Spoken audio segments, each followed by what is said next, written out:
Question for Carmine. This is from Busey.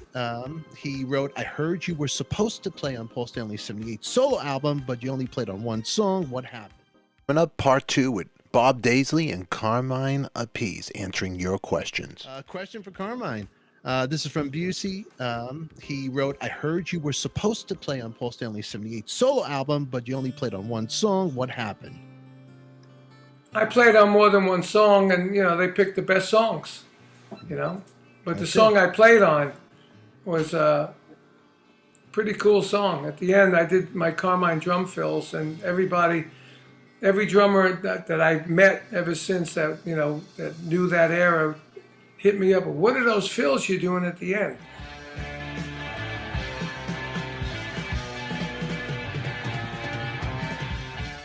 And quite honestly, I don't remember because I just play whatever comes to me. I don't rehearse something and go, I'm going to play that now every time.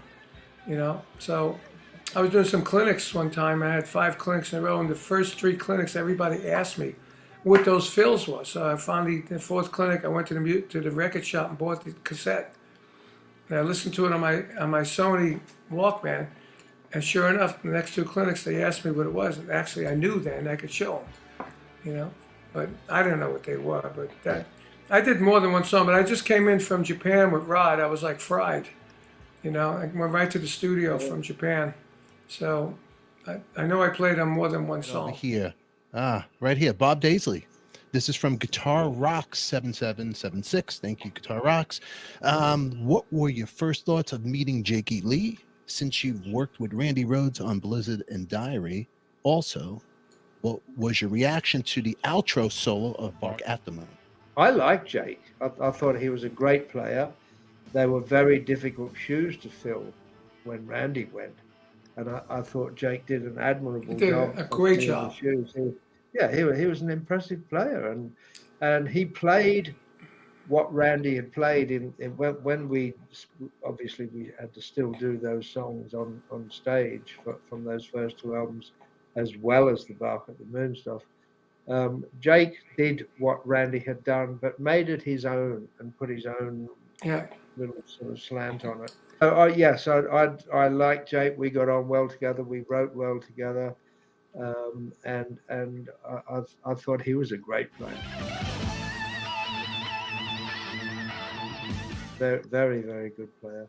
I remember when I was working with Gary Moore that Gary said he was impressed with Jake, and Gary wasn't easily impressed, So I thought Jake did a wonderful job. I remember when I first, I knew Jake from LA, but when we played with him with Ozzy, he played with his thumb. Do you remember his thumb on the fretboard? Instead of playing like this, he played with his thumb. And made the chords with his thumb. That was to give extra reach. Yeah, the reach, that was unique. He could reach higher notes by I never seen anybody do that. Also, what was your reaction to the outro solo, Bark at the Moon? Awesome. Well, I just thought that, we worked a lot of stuff out together, just 2 of us sitting opposite each other on a chair, just working out, the musical parts and so it wasn't just spontaneous. It was worked out. But I thought Jake had very good taste in what he did. Musical note choice. His solos, his whole approach. It was tasteful and well executed.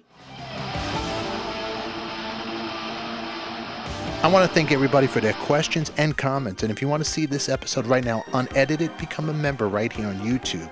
In the meantime, click on the box that pops up on your screen because we have more Carmine and Bob coming your way answering your questions. And check out, for fact's sake, Bob's Autobiography. And right here you can get Beck, Bogart, Appice, the box set, and also Guitar Zeus. It's Carmine playing with Zakk Wylde / Neil Sean. You're not going to miss that one.